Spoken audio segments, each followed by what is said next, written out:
Hey, it's Chris. I love cooperative games. I love hard cooperative games. I love them in general. What are my 10 best cooperative games of all time, right? If you missed the previous video, I covered 25 through 11. I'll put the link up above. But are you ready? Let's go right into it. Now, I'm going to give an honorable mention here, just as a side note, that I didn't quite fit in the top 25.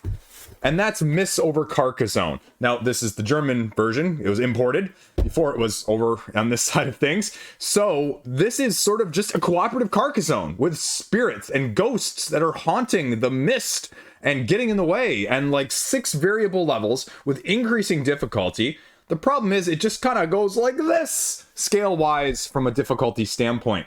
But it's creative, it's unique, and it's the only copy of Carcassonne that I own. And I love tiling in general, but this just makes it in a more fun but completely random and chaotic way. Now, the problem with it is you just don't draw the tiles you need. You're screwed with this game. But it's enjoyable tiling Carcassonne version of things that I can play with anybody at any difficulty. That probably a little bit too hard at the higher levels, if I'm being honest, and that's probably why it didn't make the list here. So, that being said, right? Number 10. Very small box. This is my go-to, The Game. Horrible, horrible name. You can see that I have the old version here, but it's just another one of those, just like Regicide that we talked about, right? That you go, why didn't I think of that? The cleverness and the simplistic nature of it is deceivingly, well, fun. It's just an amazing experience. There is a 2-player version, and I have that as a head-to-head. But even with 2 players, this is the game that I bring out when we go to like a date night to a restaurant or we go somewhere else afterwards. And I can still play this 2-player with my wife and we can have a great time. This is the ultimate filler cooperative game as well. 3, 4, it just works well. Communication limited doesn't make it any less fun. And it gets, again, rid of the alpha gamer type of syndrome that you're dealing with. But it still gives just, enough chaos and enough randomness and enough cleverness to make you go, oh, man, I wish you wouldn't have put that card on the pile. Oh, I wish you would have waited for me. Oh, man, you really did have a bad hand if you had to play that number, right? And that's why it's number 10. Number 9 here. We're going to go right up above me here. Tales to Amaze, Unmatched Adventures. This was the game that got me back into Unmatched. This is a deluxe version of things, which is completely and utterly unnecessary. But what it's done is it's taken those individual characters with the move, play a card asymmetry and taken it against a boss battle style now with the same map setup, the same, overarching premise of what you're doing, but giving it more of a pandemic vibe. And the ability to port in all of my other characters from the other expansions is really what makes this game, so good. Now, I'll make the argument, and the problem with this one is that it needs more bosses. Now, if we get a couple more bosses, I wouldn't mind seeing more at retail. Or I would love to see a conversion kit for some of the characters to bosses. Because Teenage Mutant Ninja Turtles mixing with this doesn't really float my boat as much, but we'll kind of see, because the thematic side of things doesn't really matter as long as the mechanisms are unique and they're enough creative that it gets the juices flowing, if you know what I mean. And so that's why it's easily on this list, and it's at number 9. Cthulhu Death May Die. Now, I've gone with the white box here because this is the Season 2 expansion, and I'm still waiting for Fear of the Unknown. But this is probably one of the most fun dice chuckers as an explorative, upgrade your heroes, gain madness, gain downsides to gain upsides, and battle random Cthulhu-esque monsters across the board and cultists as you go, right? It's dice chucking. It's fun. It's explorative. It's, mix and match modularity. I hate the fact that there are too many tiles and keeping track of them in the setup. The miniatures are too big sometimes for the tiles in the first place. But the compatibility, the mix and match, especially with if you got one of the unspeakable boxes plus a core, not even needing any of the other expansion content, it's just unrivaled. The fun factor of this game is absolutely off the charts. This is a forever game, and I love what it brings. Because from a light style dungeon crawl, I think it's the best out there, period. Is it random? Yes. Are you going to get screwed? Yes. Can you mitigate sometimes? Yes. Can you just have fun with it as a light style, not too deep? I just want to get something to the table of that nature without too much rules overhead. Well, this is it. And this is the best one from CMON, hands down for me. Then the highest game of the most recent in the last year, and that's up behind me right here with Leviathan Wilds. This is Shadows of Colossus, the board game, folks. It is. You got your little guy, you're jumping around in the background of the monster, you're trying to smash the monster's crystals, but each of the monsters is very unique. Each of the characters you can mix and match an ability set and a class in order to get different combinations every single time. This game has the potential to be one of the best games of all time. I don't think the expansion that came with the first crowdfunding campaign of adding a little bit more difficulty on the boss side of things is, my preferred. I just want a little bit more asymmetry and a little bit of boss craziness, hopefully that the second expansion is going to bring from the more recent crowdfunding campaign with the reprint. But again, the cleverness of the card play to manipulate your character across the board, having your hand run out when you fall, but using that as a safety net, depending on where you fall, how far you fall, and when you fall, is extremely clever. Thematically, mechanically, it all flows incredibly smoothly. The boss escalation of their random abilities and then their abilities that get flipped up to their stronger side once per whole cycle, then it just gives a ramping difficulty that is a little bit of a pressure situation, but not a pressure cooker in the sense that it just escalates too dramatically in order to, prevent you from having any chance. The biggest downside is I don't think it scales well. I think it's much more difficult at the lower player count. And so for a 2-player game, it doesn't do it as well as I would like in that sense, just because you have so much of the same ground to cover, but you still have only that less amount of characters to do so. That being said, it's probably the biggest surprise cooperatively, or even one of the biggest surprises for me personally, game-wise, in the last year. And so that's why I'm happy to have it in my collection, and that's why it's all the way up at number 7. Number 6 is another huge box that I can't get on this table, and that is the preeminent 3 cycles and more coming, way too much coming, Aeon Trespass freaking Odyssey. This is, Kingdom Death Monster to Aeon Trespass Odyssey, just like Andromeda's Edge now is to Dwellings of Elderville. Which side of the coin do you prefer? I want a little bit more of the story. I want a little bit less of the grindiness. I want more of the asymmetry, the outstanding exploration, and a little bit of everything else, mechanically that it does, because it definitely stands on the shoulders of Kingdom Death Monster. And it's not a slight to Kingdom Death Monster at all. That's just like, as I mentioned, Andromeda's versus Dwellings. People are going to prefer one or the other, and there's not a wrong answer. This one just fits more well for me. This is the preeminent boss battler, period. The difficulty and the reason why it might slink down a little bit in years to come, or Primal or Oathsworn could rise up comparatively, is because it is just also one of the most unwieldy and keep track of games in my collection. And I say that, lovingly. I love this game. This was my top game of 2022, period. And at some point, it may reach an Aeon's end, or maybe it already has, of oversaturation. But if they keep tried and true with what they've offered, the biggest downside, again, I'd say to this one, is unlike some of these others, that are more portable or that are more adaptable at the lower player counts, I always have to play with 4 characters. So that is by far and away the biggest barrier in this game whatsoever for me.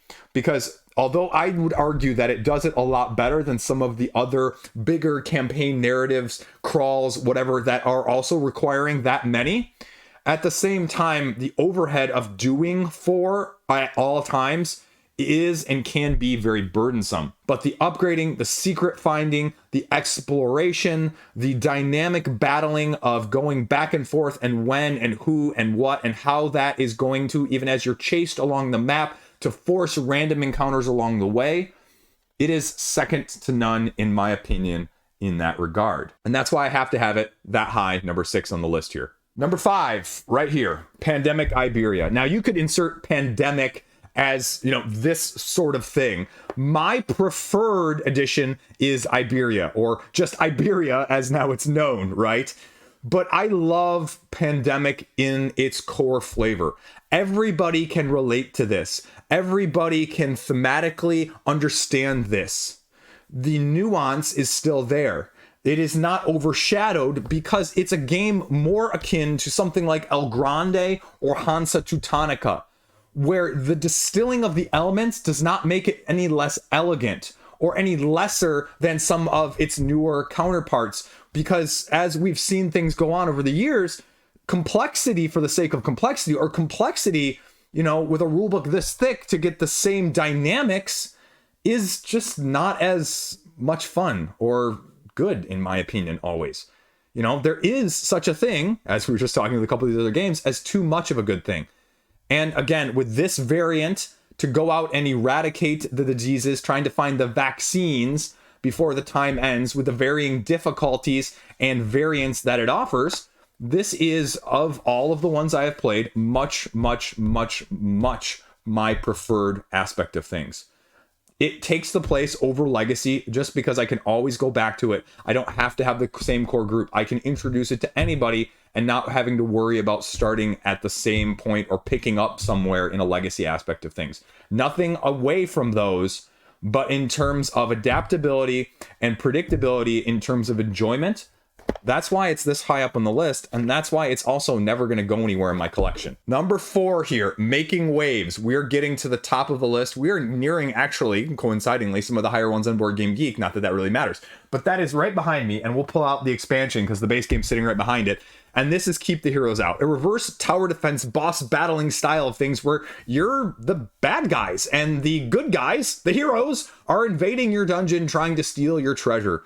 And you're flipping them up as they spawn into your dungeon, and you're manipulating your characters with tons of awesome meeple asymmetry in terms of the deck building characteristics of each individual enemy, in combination with how their life and their movement patterns and their own abilities are going to create the dynamic experience. The boss battle expansion here, just does that. It offers more awesomeness. It includes a second round boss that you can fight, and then not only fight, but unlock and become, that is completely different than also sometimes how the boss interacts against you versus when you are playing as them. It has some of the issues of snowballing, right? I would argue that sometimes at the different player counts, it can be a little bit of a slog to get through if you're pulling one card at a time and having a little bit of a potential analysis paralysis, because it does use the deck building mannerism of pulling your cards, choosing how you're going to use each of them, and then laying them all out accordingly if people aren't familiar or aren't as used to their character. But the reverse style of things is an element that I think we don't see enough of, and the cleverness of all of the enemies is just outstanding. It does it in such a fantastic, unique way. It never feels old playing with the same monster, because even if you're playing with the same monster that you are used to, someone else's interactions and abilities and dynamics of giving them are still going to be variable. It comes with tons of different scenarios, tons of different little heroes that get included or excluded depending on how much you want to throw in or what scenario you're going through, with a modular board setup in the first place. Just, incredibly modular, incredibly replayable, and never the same experience twice, even with the same setup. So that's why it's all the way at number 4 here. Number 3, again, this is splitting hairs because we're getting into some of my top games of all time. And that is sitting right next to me because unfortunately at the time of me filming this, I still don't have my Marvel United Multiverse pledge. And that is just Marvel United and everything that goes along with it. It's too simplistic for some people. It's too easy for some people. I'd make the argument, though, that it's, just doing everything I just mentioned with number 4 in Keep the Heroes Out, but with a Marvel thematic incorporation and ease of accessibility, and just an always wanting to play it again after we have played it once. The hero abilities, actually, again, surprisingly, are secondary to just the unique creativeness that has gone into the enemies. The enemies are the thing that makes and breaks this game. And then the addition of the second season here with X-Men, of being able to play them as heroes or villains, additional asymmetry in the actual decks, as well as the different modes that, we're not even going to talk about. We're just talking about the pure cooperative sense. The variability is there. And I love the fact that they reached deep into the comic book lore, and they actually went for it and upgraded it second time around, and the third time around, and the fourth time around, to give us just a better product each time. Again, that's say what you will on crowdfunding, because then sometimes the old products get a little inferior, but the dynamics, the expansions, again, they're completely unnecessary. If you have one stretch goal box, that is enough for, more time than you would probably care to spend, unless it's one of your most played board games of all time, like it is mine. This is my kid's favorite game. And also that factor right there is just head and shoulders going to vault it up my want to playlist as well. If they're having fun, it makes me having fun that much easier and that much more. And it's just fun to see what you can do, the manipulation, the overwhelming snowballing that can happen, even though you're only really using 4 different icons to, encompass the whole game's mechanics, right? I play a card, you play a card, bad guy plays a card. That's the whole game. Its sum somehow is much more than the individual parts. The sum is overwhelmingly much, much greater than what its individual parts would make you to believe. And that's why it's number 3. So you're going, okay, well, Chris, if that's number 3 and that's one of your best games of all time, well, what's number 2? Well, number 2 over here is The Loop, right? This is, Dr. Fu, right? This is just the preeminent chaotic randomness, tongue-in-cheek style, dropping cubes down the center, seeing where they splay out, get screwed, get overwhelmingly behind, and then somehow miraculously turn it around with the combo system that is cleverly induced and usable in a turn-by-turn like deck-building manner as you gather up from various periods of time with wink-wink, nod-nods to all sort of pop culture references that shouldn't work but do. The cleverness of it and the uniqueness of it has yet to be duplicated in my mind. The expansions make it just head and shoulders so much greater already, and they significantly increase the difficulty, and that's probably the biggest downside is with some of the expansion content, it's just impossible to win. Almost impossible. And at the same time, you can see how much excitement and joy this brings me comparatively. I am excited to go play this game and lose. How many games do you have that are like that for you? That you go, I am completely okay getting snowballed and losing in this game, and it will be the best time tonight because of what it's bringing to the table. And those dynamics aren't going to appeal to everyone. The cleverness of looping and refreshing your cards and getting to play them again from your hand, and how many times you can link that up, and who's going to take what, and how they're going to deck build of your very limited card selection that's available to you in the first place with a slight asymmetry. That's going to be the biggest downside, is the slight asymmetry of those powers of the individual characters are probably not as great just in the core game, but one of the additional expansions gives you 2 additional characters that give you more manipulation in just a slightly better way, because 1 or 2 of them in the base game are a little bit lackluster, truth be told. But that's not where the real fun comes from. It comes from the deck of cards that you're gathering, grabbing, and manipulating in the first place to create the cool, clever combos in almost sort of a Res Arcana style vibe of, again, making the clever combos out of what the game gives you rather than getting to pick and choose and then having more strategy, making tacticalness the main key element here, while still just having a whole lot of randomness with the bag pulling of your enemies and placing them down and having the cubes just randomly screw you over. But you know what? It's still the most fun I've had ever getting screwed by a game. So that is why it's easily number 2. And what's number 1? Well, you know what? I've got this sitting right behind me. Let's ease of access here. Spirit Island, the best cooperative game all the time. No quarterbacking, analysis paralysis prone. There is nothing out there that mimics or compares to the depth of complexity as well as the tendrils of strategy that this game can provide just with the base game spirits alone, let alone when you start adding things like the expansions, the Flame and Feather, or, even the Jagged Earth with more of the tokens and more of the abilities and the mitigation.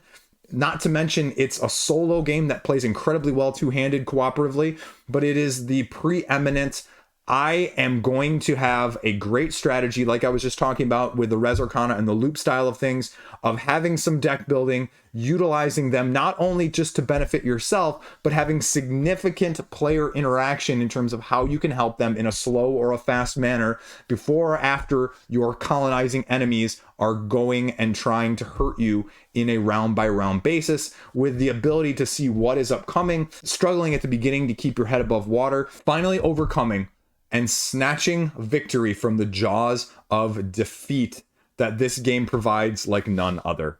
You are constantly behind until you're not. Now, some are going to argue that it becomes a little anticlimactic. You can see yourself getting close to that victory line, and you can see it and reach out and just grab it sometimes, and it becomes perfunctory. But the getting there and the journey is the experience in this game. And this experience, and I give a ton of kudos, because these are all incredibly well balanced. The spirits are amazing. They are incredibly different. You're allowed to see and know the strengths so you can plan your strategy. Again, there's asymmetry, so you can pick if you want to be offensive, defensive, or fear generating. I prefer fear generating myself.